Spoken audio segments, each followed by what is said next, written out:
the concept of building bicycle frames from bamboo is not exactly new. I think it's probably been about 10 years that Calfee had maybe made their first bamboo bike. And it's always been a really cool concept. Theoretically, the tubing and the technology behind it, it builds up a bike that's going to be very, very resilient, very strong, but also forgiving as far as a ride goes. And there were kind of the eco benefits of it as well. But until now, there really hasn't been an affordable, everyday bike. I've been looking at options because this is something that I've wanted to come up with one somehow. But anyway, joining us on Bicycle Radio, I've got Jacob Castillo and John McKinley, both from Panda Bikes. Guys, how are you doing this evening? Doing great. How are you, Sean?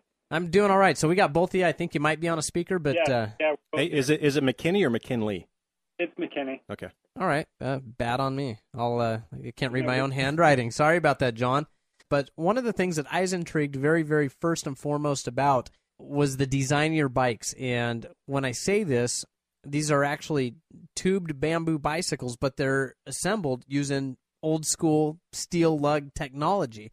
Definitely different from anyone else that's doing these types of bikes, but I would think that this is going to be kind of one of the things that really sets you guys apart. I mean, you guys have got a different design than anyone else does out there.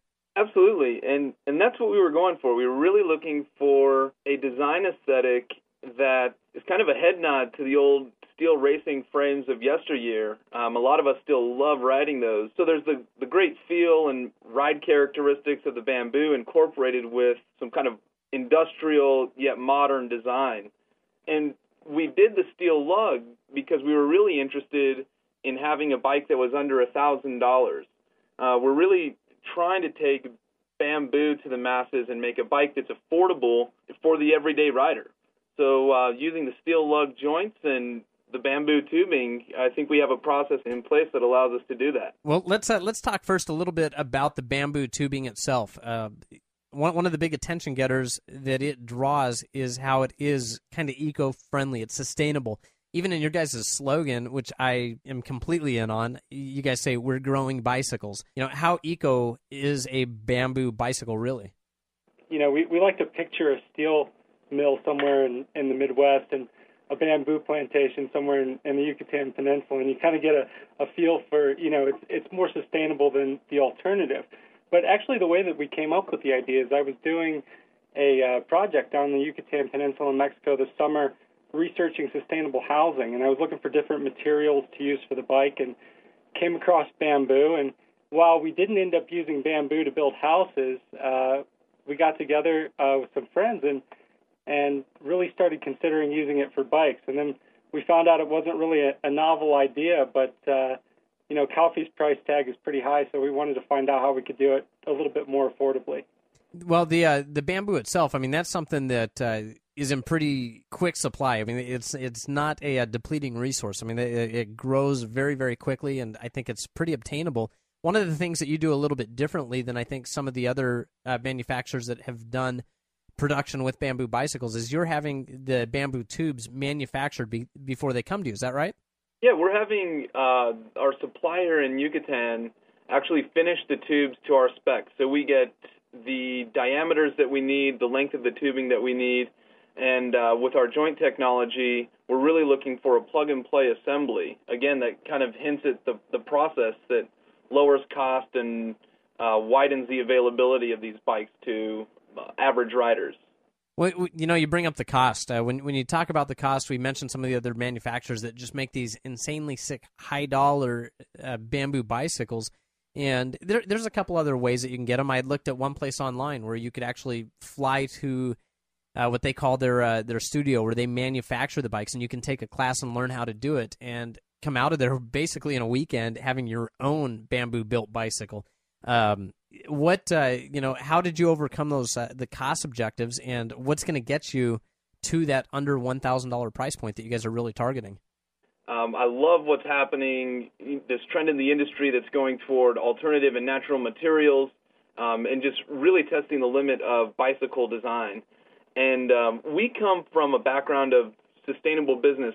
All three of the founders are MBAs from Colorado State University, where we studied social entrepreneurship and environmental entrepreneurship. And we approach this problem, I think, a little differently than more traditional frame builders, and that we were very focused on process innovation and driving the cost down. So using traditional methodologies, tried and true lugged frames with pre-finished bamboo culms. I mean, we were ready to begin putting these bikes together and start testing immediately. I'm excited to see him, and I know that we're getting close. On the phone with us is Jacob Castillo and John McKinney, both from PandaBikes.com. I don't think we're hearing a lot from John. I think Jacob's doing most of the talking over there. But we sound similar. Oh, do you? All right. It's hard to tell. Stay together. We start to sound the same. John, what's your nickname? Mac Daddy or something? What is it? Johnny Mac. Johnny Mac. Johnny okay, Mac. Right. That's. I remember reading that. You talk about getting close to bringing the production and laying it out there. I've seen a couple models that have been slated for production. The first one is the one. Saw a pretty beautiful photo shoot with that bike as well. Aesthetically, these things are real pleasing. You talk about them being kind of a throwback to the retro bikes. The steel lugs themselves really set these bikes apart, and to me, only makes a lot of sense for what you guys are trying to accomplish. Affordability in the production of the bike, just the overall looks. It's got to make them ride real nice as well. Ultimately, how do you see your bike line? How much depth to it do you see? I mean, ideally, are you looking at a few bikes, just like a fixed gear and a commuter? I mean, what do you have on deck?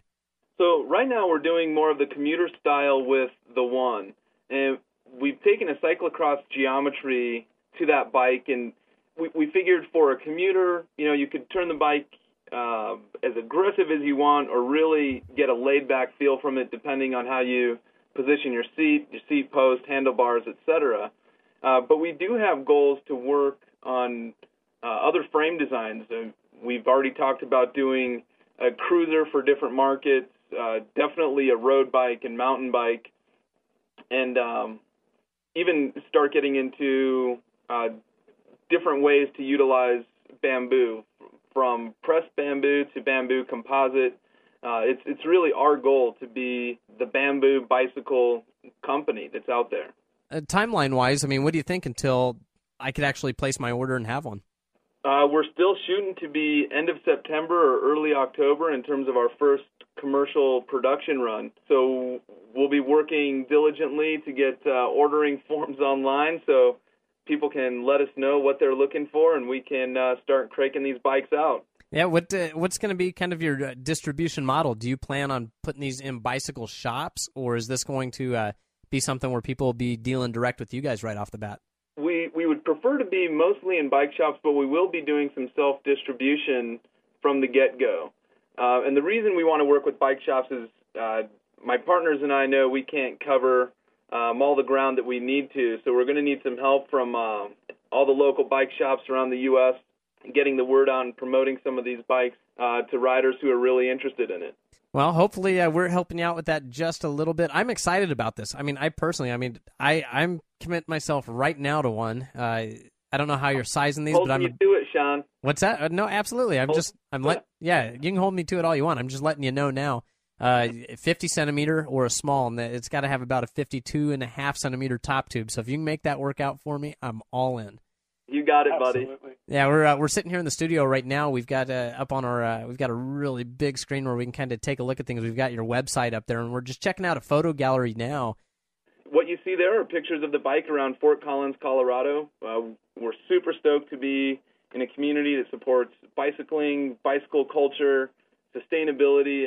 I mean, I feel like we're at ground zero to be doing what we're doing here in Colorado. Yeah, you've definitely got the forum to get word out and start that distribution. You guys have done a gorgeous job with it. The bikes look great. I'm intrigued. I'm all in. I mean, I've got to have one as fast as I can. If anyone wants to find out more about you guys, where can they look for you guys? Well, you can check us out on our website at www.ridepanda.com, and we also have a Facebook page. You can become a fan, so go ahead. Get on there. It's facebook.com/pandabikes. All right. Hey, one last question. You talk about that $1,000 or less price point. Is that complete bike, or are we looking at just a frame? That's a fully built-up bicycle. That's pretty cool. Ready to ride, and we're shooting to be at $850 early fall. So that's the price point you can look for. All right. Well, once again, ridepanda.com. Check them out there.